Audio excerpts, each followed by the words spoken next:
It's worth actually saying right up front that I believe that the internet is by far the most disruptive technology that we will have seen in history, even more disruptive, for example, than electricity and so forth.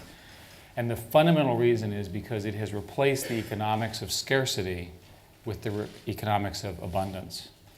And that as the internet rolls through industries and rolls through user behavior and rolls through all the things that we're all here in this room quite well aware of, that any business that's built on a scarcity information model is completely upended.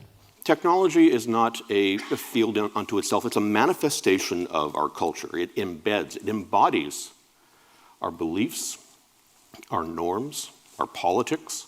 And so when we think about the future of technology, think about the future of the internet, we really need to be thinking about the future of how we interact with each other, how we relate to each other, the future of who we are. I think everybody benefits when everybody's online, and I choose those words carefully.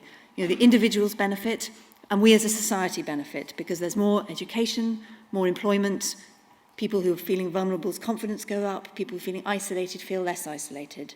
And that's why I'm absolutely going to work as hard as I can to get as much of the UK online by 2012 as possible. People who are certain what will happen next try fewer things. Right? Now, that's an advantage of expertise in stable times, but it's a disadvantage in unstable times. Right? The flip side of that is that people who are willing to learn through incremental failure often find solutions that aren't obvious when you first look at the problem. There's this second lens through which you can look at the role of technology in society.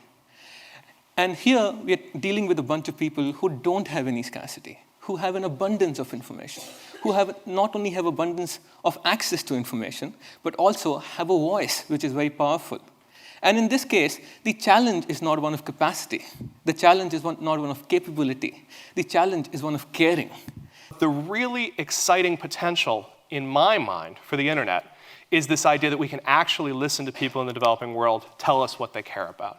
And what that means for me is that we move from a paradigm where someone's speaking on behalf to one where people are seizing the mic, to the one that I'm hoping for the future, which is that when we want to do some good in the world, we find ourselves a bridge, we start a conversation. So we started with this. So the poor can least afford poorly designed products or services. And actually, increasingly, the products and services that they do have are connected. And so they know it. So we're in a truly global marketplace. And the benchmark is whatever the global benchmark is. Right? That's the first thing. And now they know that you know it as well.